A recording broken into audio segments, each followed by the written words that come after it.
Buon pomeriggio, good afternoon. My name is Corrado Paina. I'm the Executive Director of the Italian Chamber of Commerce of Ontario. On May 27, you will remember the Prime Minister Trudeau and the government apologized to the Italian community. It was an apology because of the internment during the Second World War. Voices decided to take a position and thank the government and the parties in government. And we published an open letter on the Globe and Mail. And part of this letter, there was also a statement regarding the just discovered bodies in camp loops, the graves of indigenous people. We were also remembering the people who had just died in London. We have decided since that day that we had to open a dialogue on the residential schools. Not enough has been said. Not enough has been said or told. And we thought it was important to organize an event as Voices that could have two of the protagonists, two of the people that have been part of the Commission on Truth and Reconciliation.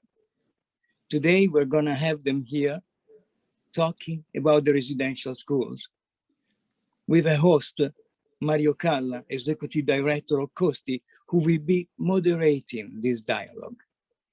And I just don't want to waste any more time, and I want to go straight to the presentation of Mario. Please take the microphone, and thank you very much for being with us today. Thank you, Corrado, and good day, everyone.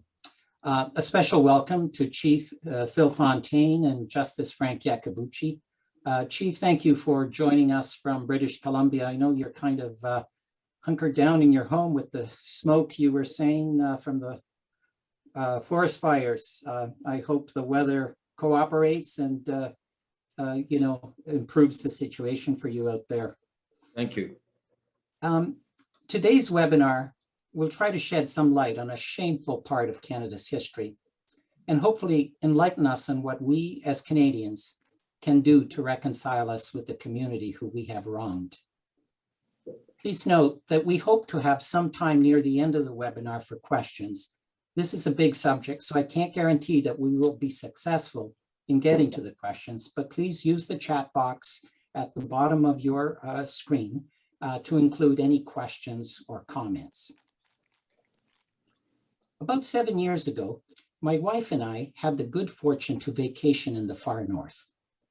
We visited the hamlet of Tuktoyaktuk, where we were guests of Eileen and Billy, an Inuvialuit couple. As we toured the hamlet with Eileen, we came across a small ship called the Our Lady of Lourdes, abandoned on land. Eileen explained that the boat had taken Billy to residential school in Aklavik, hundreds of kilometers away. Billy was 4 years old when he was removed from his family and remained at the school for 8 years without visiting home. When he eventually returned home, he did not recognize his parents. As a parent, I could not fathom the impact on my children if they were taken away at such a tender age with the intention of stripping them of their language and their identity. From the late 1800s to the 1990s, some 150,000 Indigenous children were removed and separated from their families and communities to attend residential schools. The Truth and Reconciliation Commission estimated that at least 6,000 Indigenous children died in residential schools. Recent discoveries of unmarked graves suggest that the number may be an underestimate. About 30 years ago, Phil Fontaine, at the time the head of the Assembly of Manitoba Chiefs, called for a national inquiry into the widespread abuse of Indigenous children in residential schools. He brought national attention to this issue when he went on to disclose that he himself was a survivor of the residential school system and had been abused as a student. Chief Fontaine went on to lead the National Assembly of First Nations for 3 terms as National Chief. In this role, he made it his priority to deal with the claims coming from across the country seeking redress for the abuse suffered by survivors of residential schools. It was in this position as National Chief that Chief Fontaine found himself negotiating the Indian Residential School Settlement Agreement back in 2005. Across the table from him, representing the Government of Canada, was the Honorable Frank Iacobucci, who had recently retired from the bench of the Supreme Court of Canada. Since then, Justice Iacobucci has acted in numerous matters involving Indigenous communities across Canada for the federal and provincial governments as a mediator or facilitator. His resume includes positions, positions as Dean of the Law School of the University of Toronto and Deputy Minister of the Federal Department of Justice. Both men have received numerous awards for their achievements, including the Order of Canada and honorary doctorates from several universities. What they achieved through the Indian Residential School Settlement Agreement was the largest class action settlement in Canadian history. So let's start the conversation. Chief Fontaine, I'll start with you with a broad question. Can you describe to us the circumstances that you were seeing when you called for a national inquiry some 30 years ago, and how that led to a series of actions culminating in the government negotiating a settlement? Thank you very much. I wouldn't want to leave anyone with the impression that when I first disclosed my own personal experience in the residential school, that I had a grand plan to address this issue. But I was well aware of the effects of the residential school experience on many people, including many from my own community, because we had a residential school right on our reserve, operated there for, 70, 75 years or so. And so a lot of family attended that school. Others attended an industrial school in St. Boniface and so on. And as I said, I was well aware of the consequences of this experience, and it bothered me, it bothered the community, and I knew it had a severe impact on many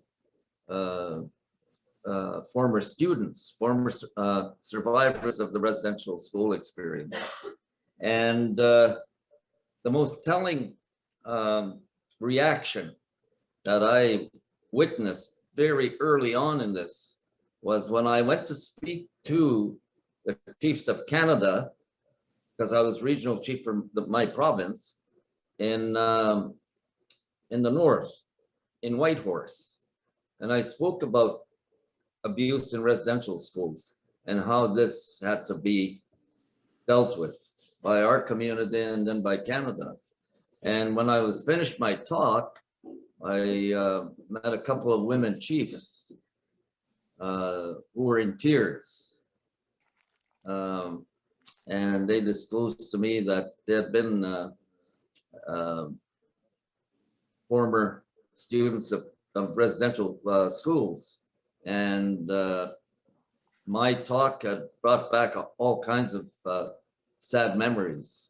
And I became more than convinced then at that point that something had to be done about the experience, the story of residential schools, and to make it public so that Canadians were also became aware of this this tragedy.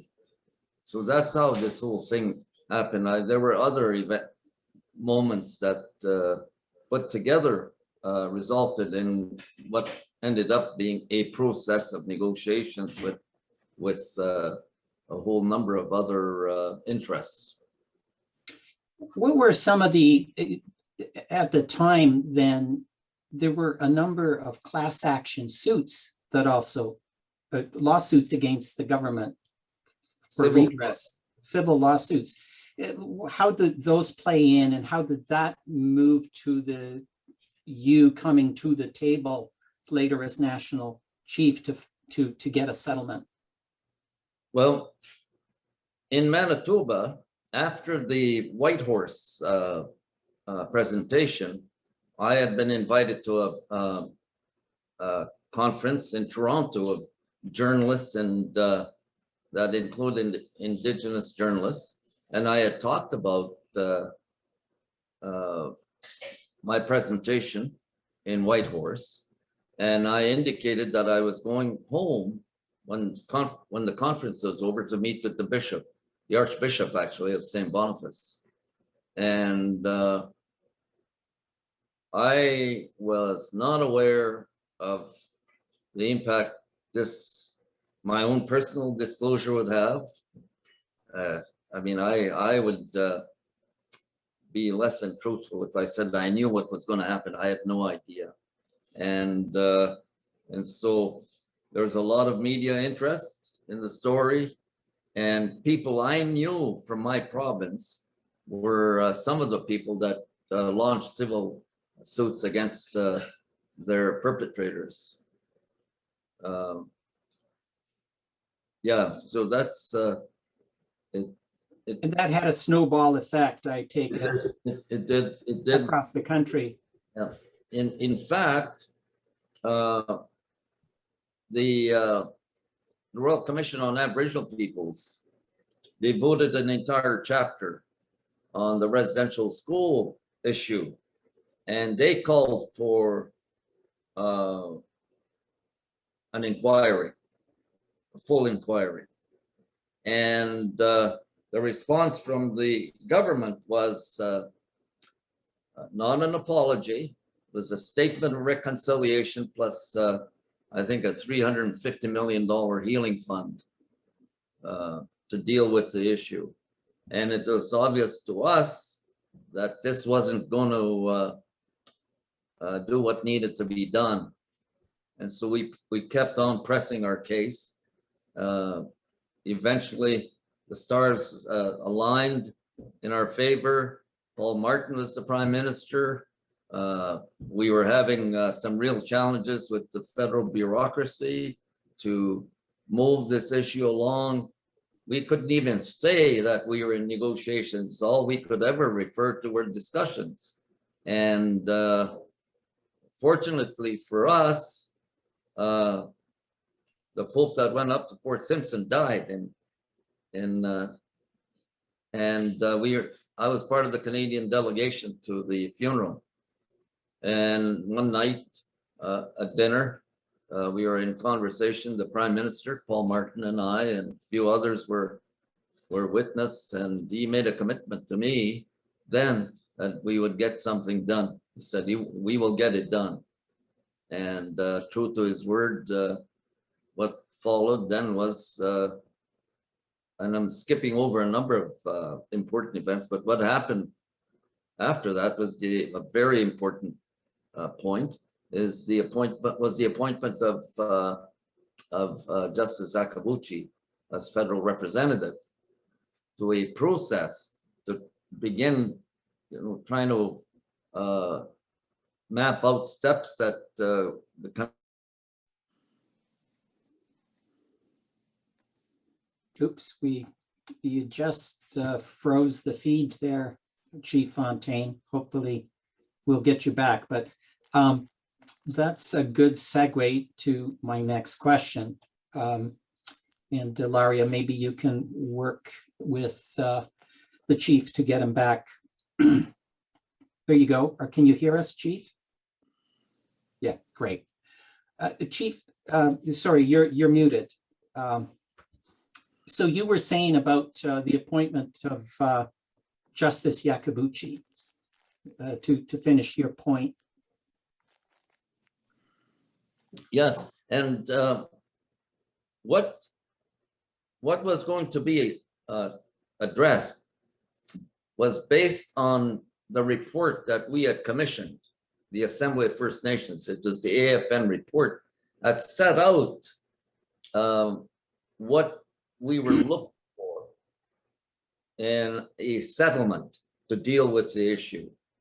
And in fact, ultimately, most of what was in the report was part of the settlement agreement. See, so you found in Prime Minister Martin at the time then some receptivity to getting a settlement, at least the goodwill, it sounds like. And so Justice Yakabuchi was appointed. And so Justice Yakabuchi, you represented the government of Canada in seeking a settlement to the legacy of the residential schools. Perhaps at this point we can get to the agreement itself. Who were the parties at the table? And in the end, what were the main elements of that settlement? Are you asking me? Yes, yes. Right. Yeah, well, first of all, thank you for having this discussion, this dialogue, as Corrado mentioned. I was called a federal representative. For some reason, they didn't want to call me the federal negotiator or lead negotiator, but it was a negotiation, pure and simple. And the background, as Phil mentioned, was the report that was done before the AFN that went to government discussions and so on, and they came up with a mandate for these negotiations to take place.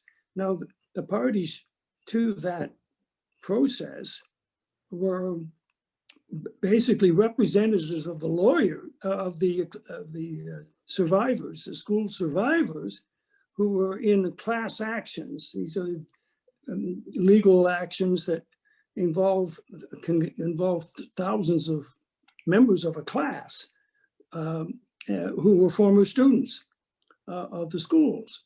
And those class actions were right across Canada for the most part, 23 of them. And then there was these individual actions that Phil referred to. Individual former students, through their council, started actions. And those actions numbered in 15,000, over 15,000. I don't know the exact number. I don't know if anybody does, but some estimates 15,000 to 20,000. So faced with the report that the AFN had done, the government gave a mandate and for discussions to take place.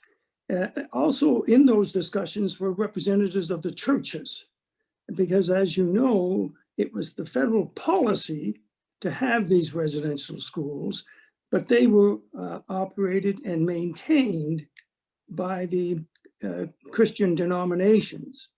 The Catholics, which probably had about 60% of them, and then the Anglican Church, the United Church, Methodist Church, and so on. So they were at the table, as were the AFN, and fortunately, Phil was at the table, as was Kathleen Mahoney, who had authored the report, and still is a professor at the University of Calgary Law School.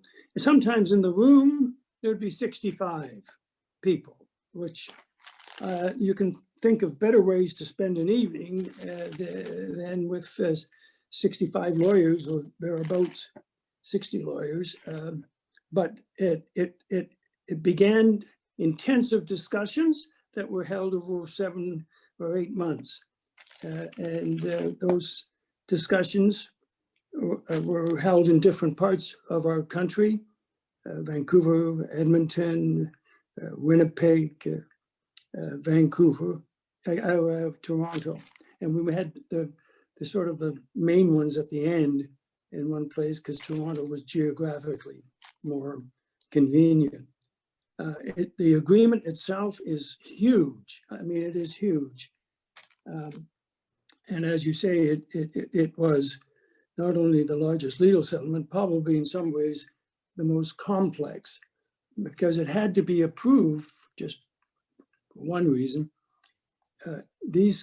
Once you settle class actions, suits, you have to get them approved by the court, because the court wants to ensure that the beneficiaries of those actions have been fairly treated. And so it had to be approved in many provinces and in the 3 territories, I think 9 jurisdictions. So that's the whole process. But I'm skipping over issues that were difficult. For example, the #1 issue facing all of us associated with the process was the death of former students, because they were dying at a rate of about 6 or 7 a day. And it's hard to think of a more important incentive to get a settlement than the loss of human lives.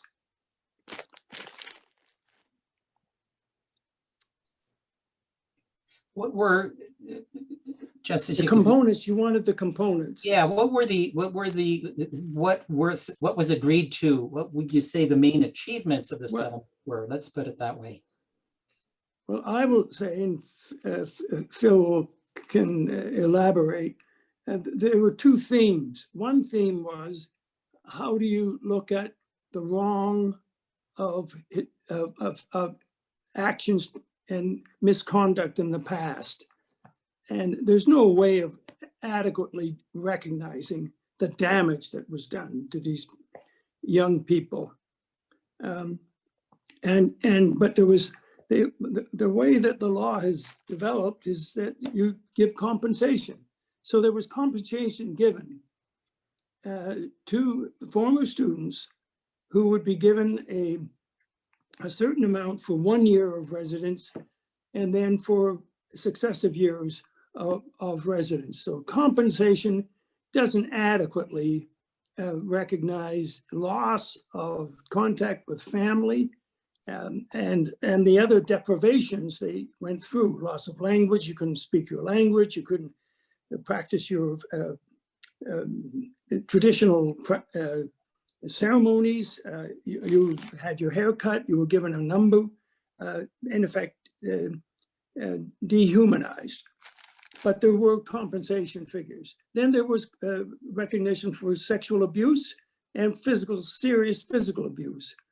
A process was designed to have those claims not in court, but given amounts of money that would be reflected in judgments in the court system. Then there was the healing of people affected, family members and the survivors themselves. And the Aboriginal Healing Foundation, I think, looking back, did a most impressive job in that respect. There was also payment for legal representation, which is important, and improvements to the treatment of the damages suffered. If someone was assaulted in Alberta, he or she wouldn't get less favorable treatment than, say, someone that was assaulted in Ontario, trying to make it fair and consistent where appropriate. And that was really important. Those are all past related. The future related was in the settlement, the recommendation for the setting up of the Truth and Reconciliation Commission. And I have to say that the greatest interest in that at the table was taken by the Aboriginal or the Indigenous leaders, namely Phil and the Inuit representatives. They were very keen on that. And I have to say some of the churches were equally keen because they wanted to address the future. And all of that took place under serious discussions. And we know that it led to a great result in the 3 commissioners who ultimately were appointed with their 6-volume report that is just most impressive. Chief Fontaine, what would you say were the achievements to you? What were the main main achievements of that settlement? Well, Justice Akabuchi covered most of the most important components of the settlement agreement, but I neglected to mention one point when I referred to the AFN report that became the basis for a political agreement between the Assembly of First Nations and the Government of Canada that became the linchpin to the process that ensued the negotiations around the settlement settlement agreement. And Justice Akabuchi mentioned the financial component of the settlement agreement, the Truth and Reconciliation Commission, which became, in our view, the most important component of the settlement agreement. The endowment to the Aboriginal Healing Foundation, surplus monies to the settlement agreement that enabled us to create or establish a trust, the NIB Trust, the National Indian Brotherhood Trust, commemoration funds. It was really an impressive one piece of work, but an incredible document that that made it possible for us, especially those that were involved in the negotiations, to begin the process of educating and informing Canadians about the residential school experience. And probably, aside from the Truth and Reconciliation Commission, the most important development, or not development, but the most important event was the apology in the House of Commons from the Government of Canada. Prime Minister Harper spoke to the nation. The leaders of the opposition parties followed his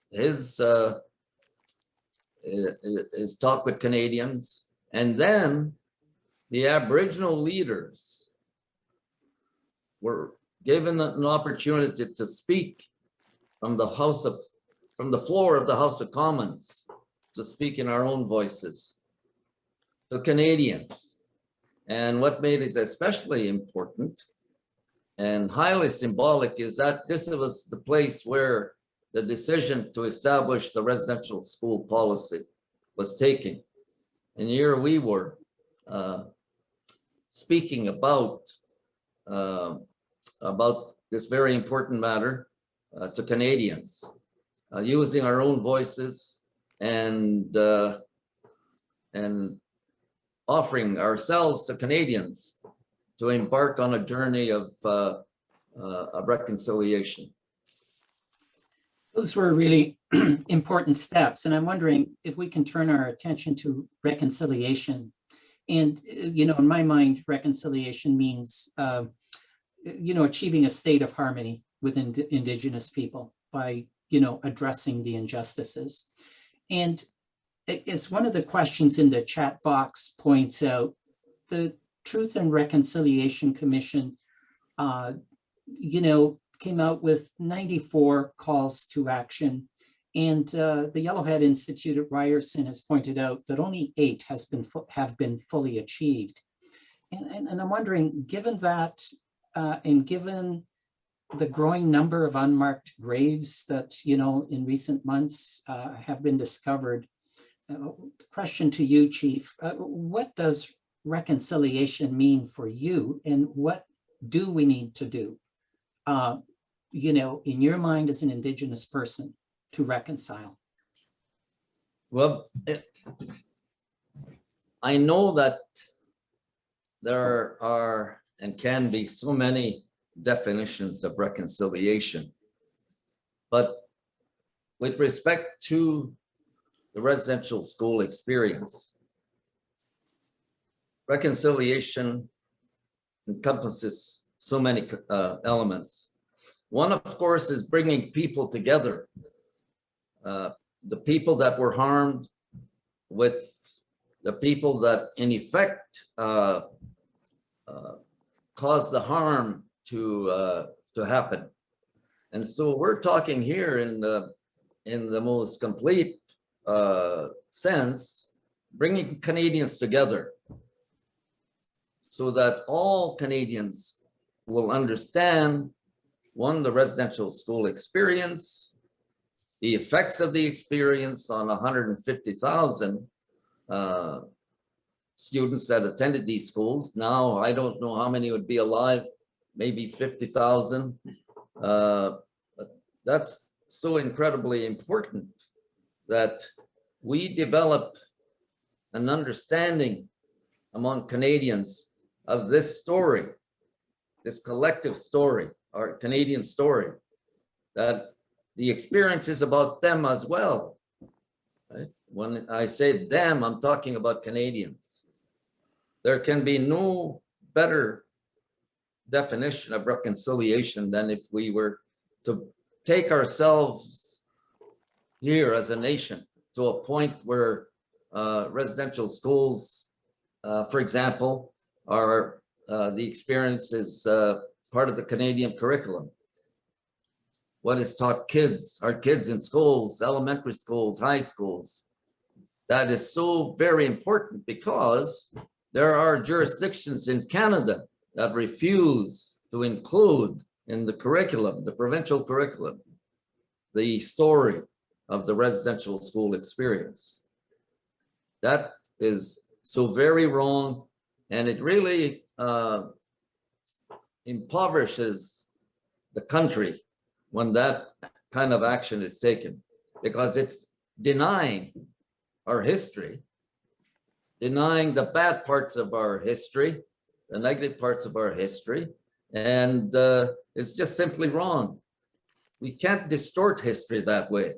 We have to be truthful of our history, no matter how dark the chapter may be, as this one has been when we talk about the residential school experience, the saddest, darkest chapter in Canadian history, in my view.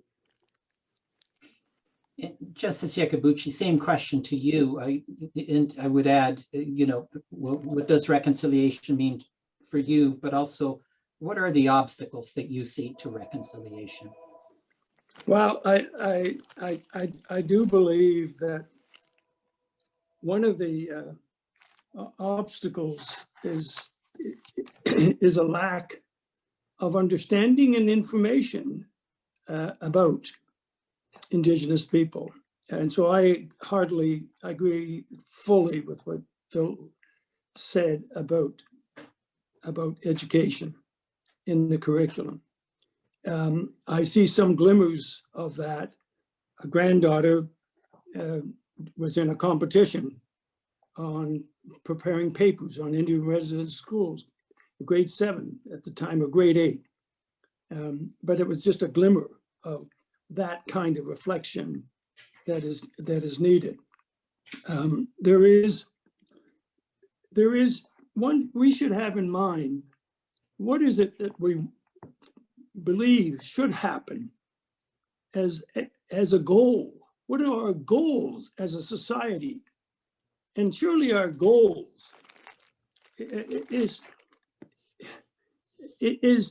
to have a relationship with all peoples and Indigenous people. It seems to me, because they're the first peoples, should be the priority that we should make for this relationship. And the relationship has to be built on mutual respect and trust.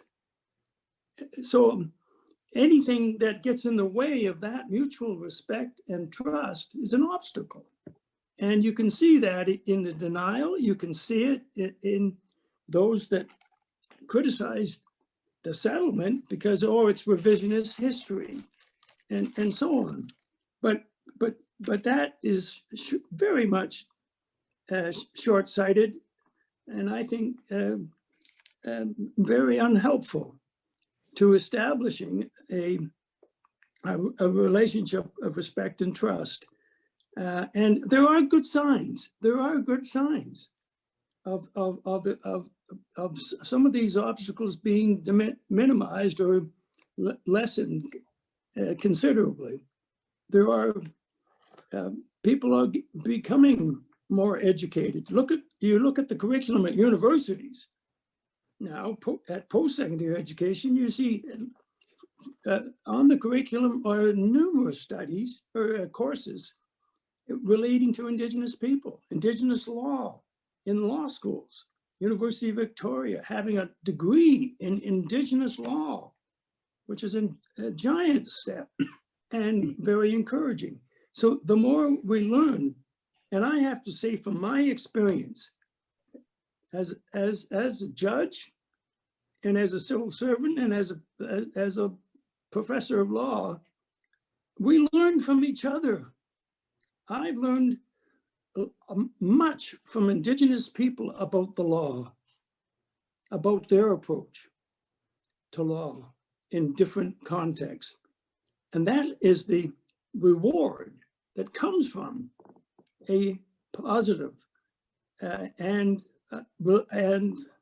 impressive relationship that one can be proud of. And until we have that, we just can't, we can't claim the place of a progressive, enlightened society until we reach that stage, in my view. And it's coming, but it won't be probably in my lifetime. But I hope and pray that the pathway to that state of affairs is well underway. Yes, if I may, Mario, add Please, to yes.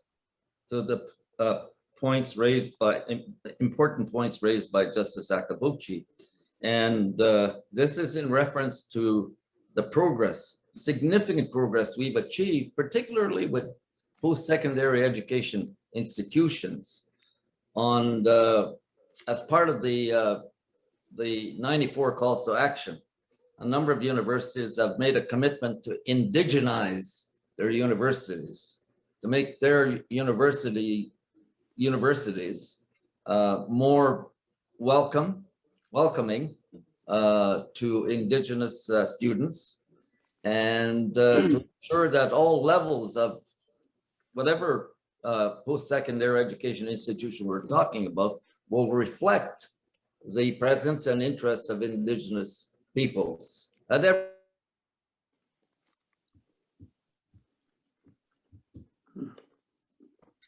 Yeah, sorry to see your feed is frozen again, Phil. Hopefully you'll come back again. And to Phil's point, oh,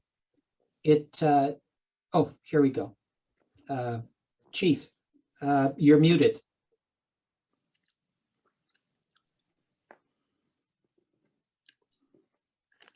Now? Yeah, you're good. I was saying that the Canadian government committed to implement all 94 calls to action. And it has the power to do so in most of these matters, some not. For example, the apology from the Vatican. It is important that Canadians, all of us, hold the government to that promise.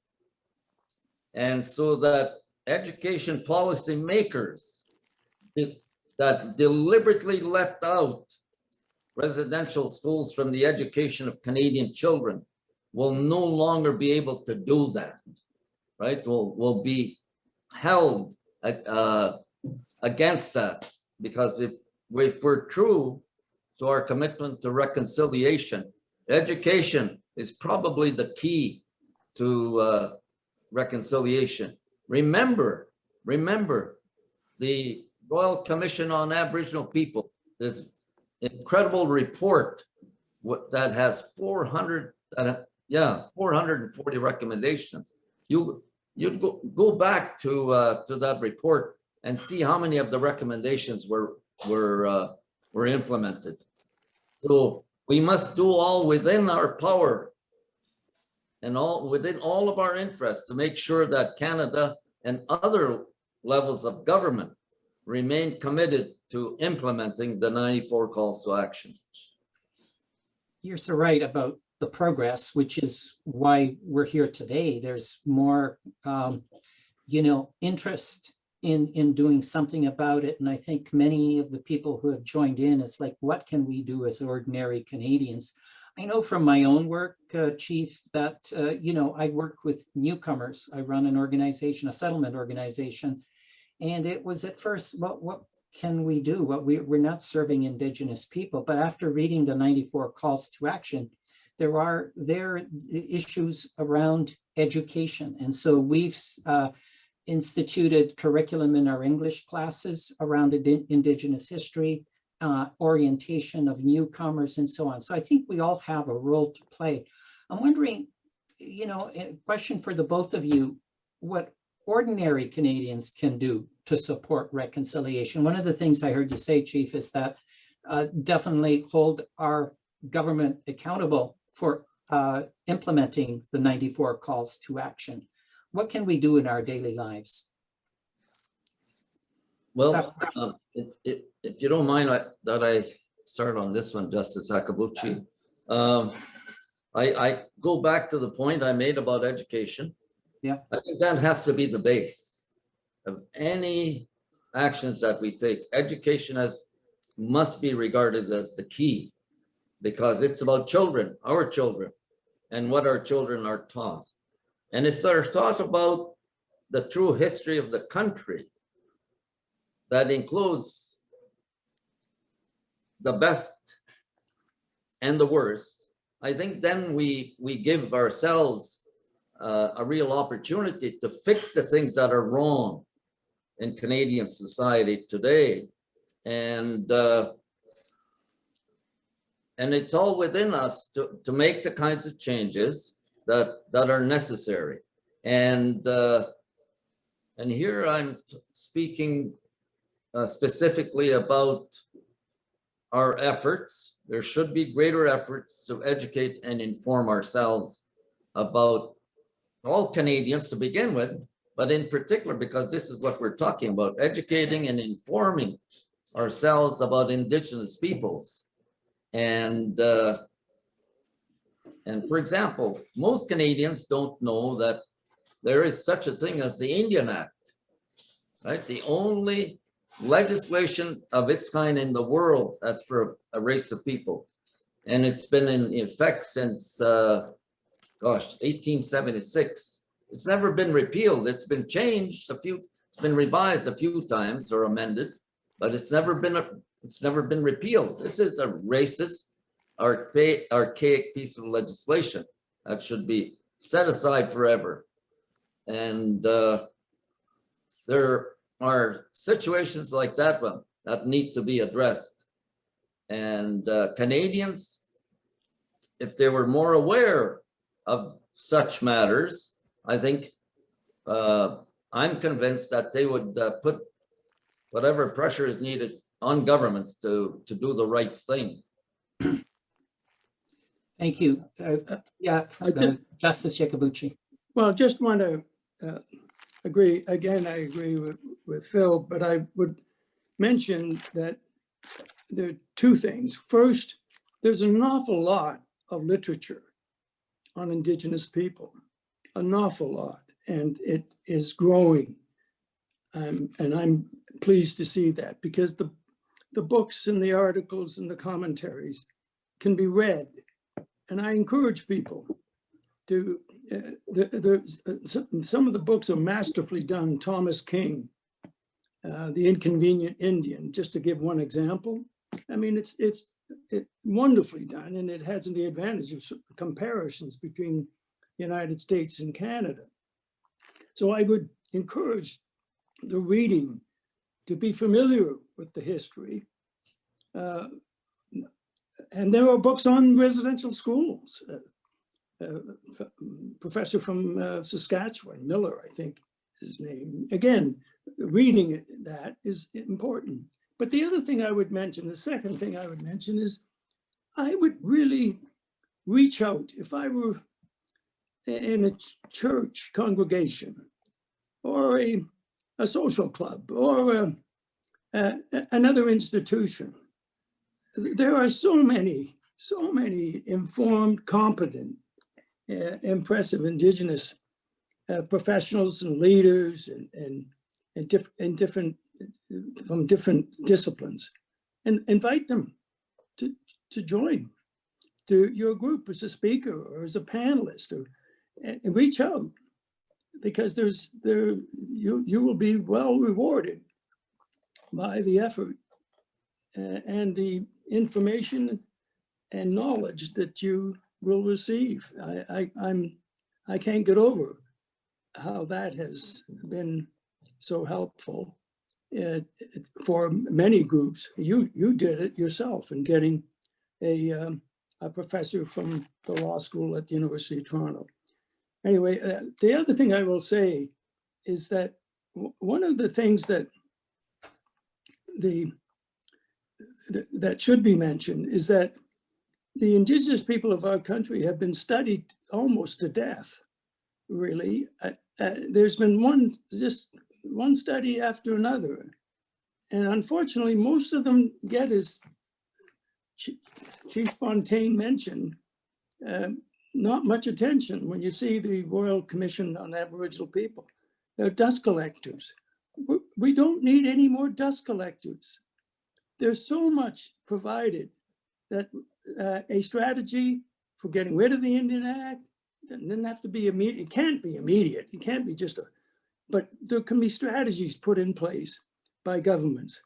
And here's where I would hope the individual can bring pressure not only on the federal government, but their provincial government, because they play a role that's very, very important.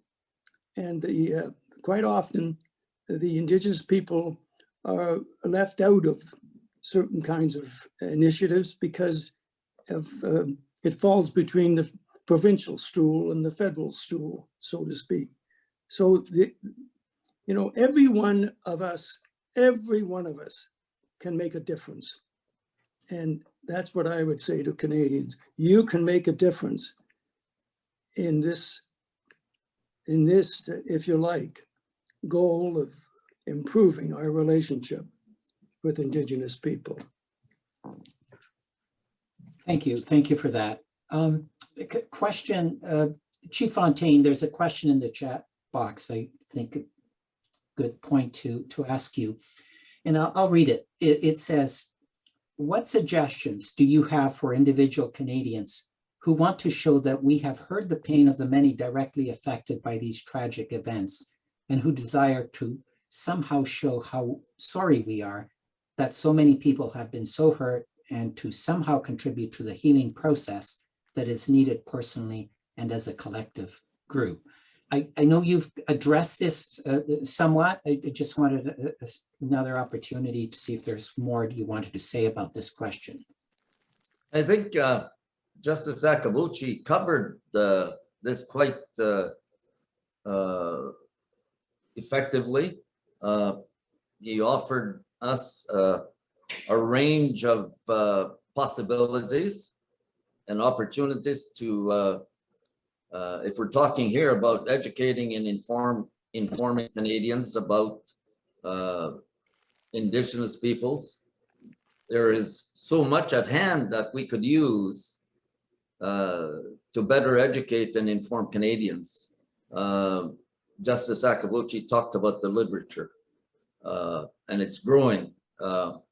One thing that I think is really important to note here is that we've spent a considerable amount of time talking about the things that are wrong, right? The things that have resulted in disempowering our peoples. But there are so many things that are good and ought to be celebrated. Success stories. The sad stories just completely overwhelm the stories that ought to be celebrated. And I don't know if we are doing ourselves any favors by too often focusing on what is wrong rather than what is right in terms of our own efforts to make a better life for ourselves. I mean, don't forget, for example, this is maybe I hope it's not a bit of an exaggeration. In 1950, I think we had about 10 students in post-secondary education institutions. Today we have thousands in all professions. Yeah. In just about every post-secondary education institution. Absolutely. Country. Wonderful progress. Another question in the chat box that certainly has received lots of media attention recently is about the role of the churches, more specifically the Roman Catholic Church. And I know, Chief, that there was some controversy about whether that you were involved in, whether the Pope apologized to you or not. But the question here is, we've seen a number of steps towards reconciliation, and one obstacle for Indigenous people is that the Roman Catholic Church has not come forward to apologize. Can you comment on that? And can you elaborate? The other part of the question in the chat box is can you elaborate more about the role of the churches during the Truth and Reconciliation Commission's work? Well, as far as the apology, I think if most Canadians don't know, they ought to know that we went to the Vatican. We had a private audience with Benedict XVI, where the Holy Father expressed a statement of regret for all of the abuses that had taken place at the hands of priests and what have you. It was uncertain to me at that point whether this would be enough, but I didn't want to leave the Vatican disappointed. I thought this was, at the moment, something really quite significant. And of course, the majority view now is that that wasn't enough, and that what is needed is an apology by the Holy Father on Canadian soil, right? And I'm aware of discussions that have been taking place now for months between a number of archbishops and our Indigenous leaders from the three national Indigenous organizations for a papal visit sometime in December, I believe. And what I understand is that the representatives will be calling on the Holy Father to come to Canada to deliver an apology. An apology is really important, right? But what is more important is, what do we do after the apology? What steps will we take to ensure that there will be no need to apologize in the future?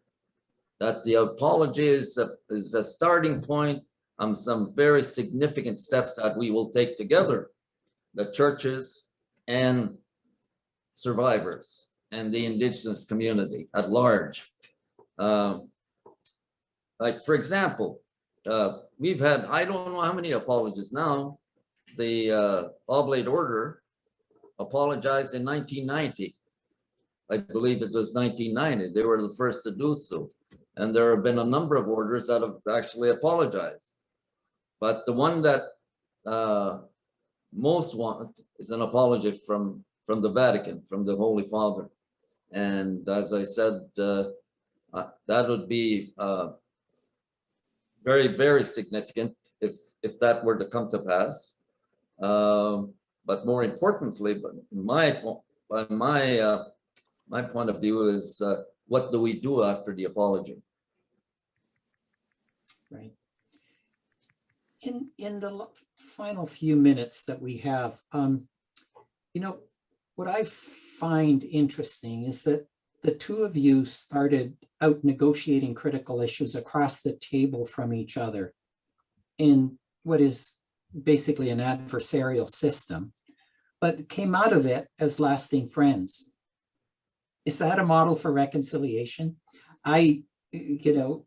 What lessons can we glean from your experience? Frank, Justice Yeah. Yakabuchi, go to you. Yes, I don't mind.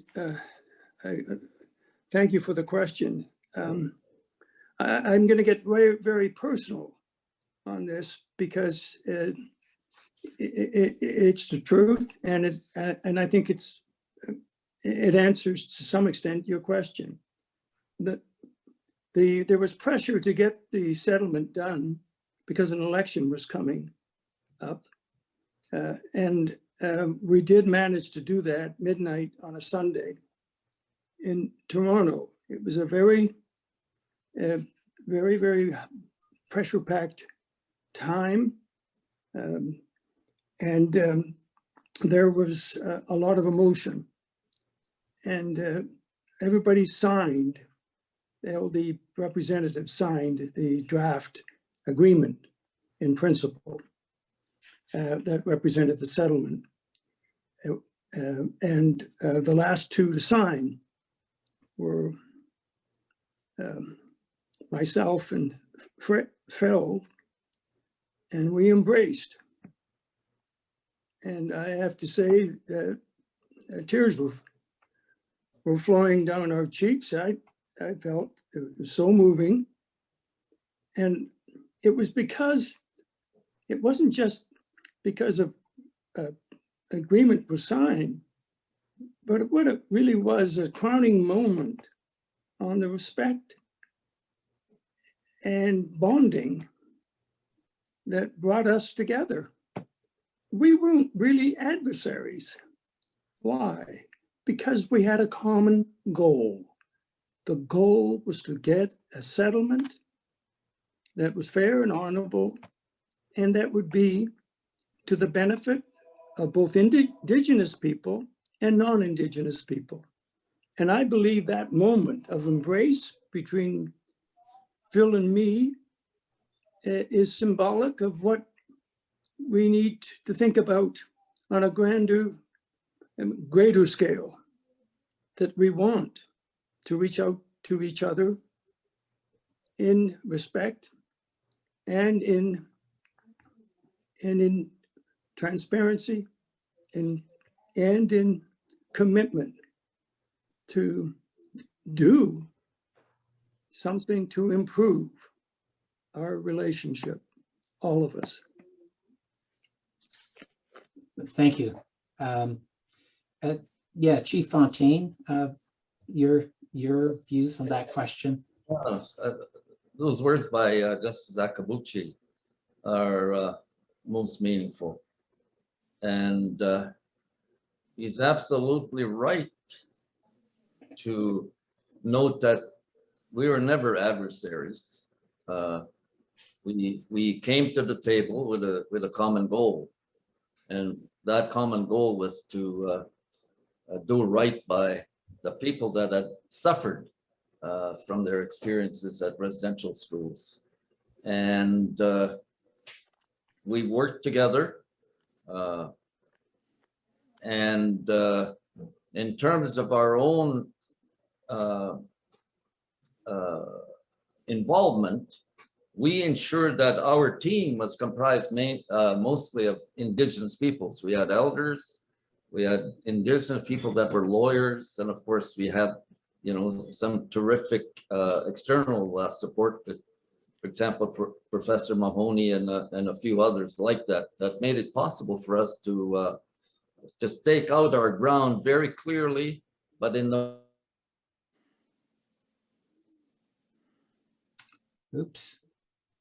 Sorry, but you've frozen again, Chief.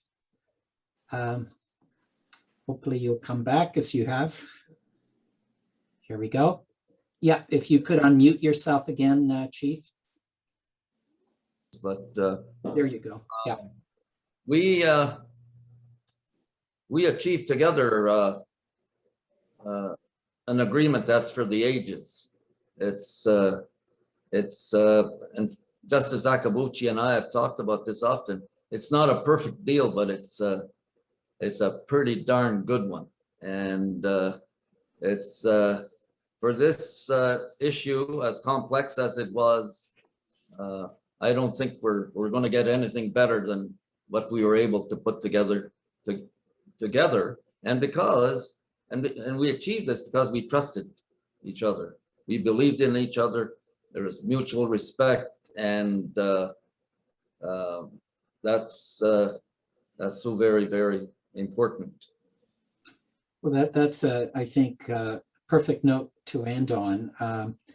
The words I hear are respect, reaching out, transparency, trust. I think those are solid principles for reconciliation. And I thank you both for your time and your thoughtfulness in providing your views on reconciliation and the way forward.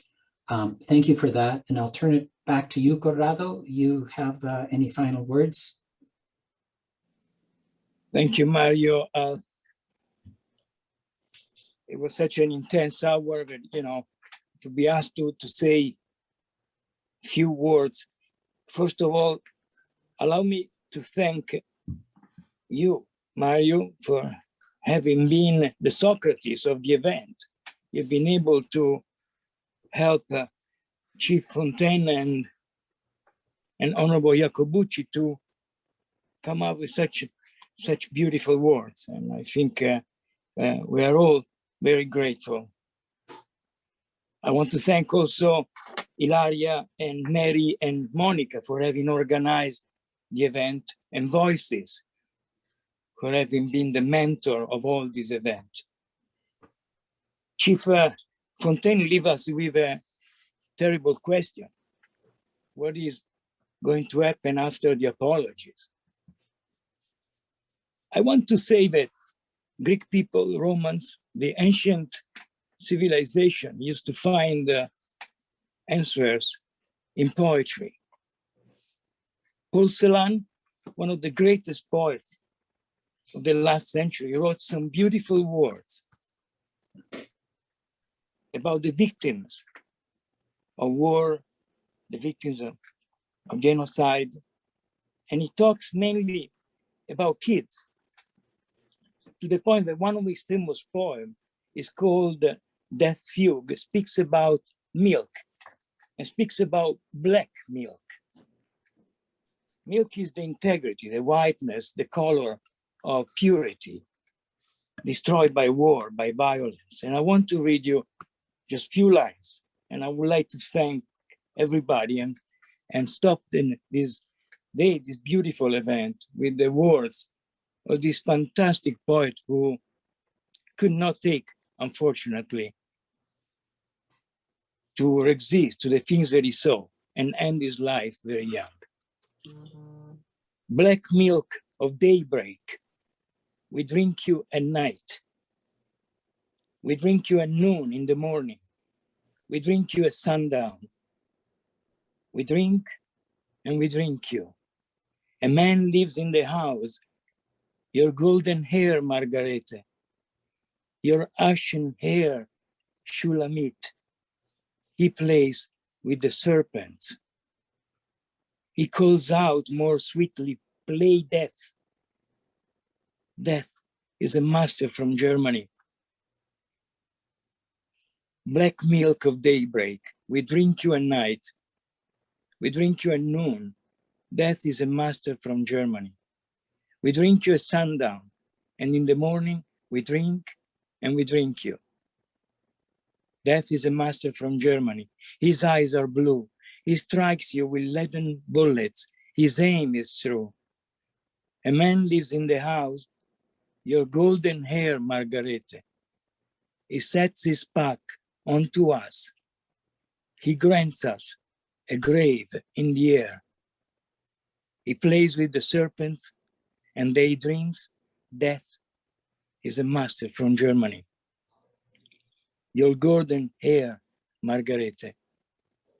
Your ashen hair, Shulamit. Thank you very much to everybody. Thank you again, and have a great day. Thank you. Thank you all. Bye. Thank you. Thank you.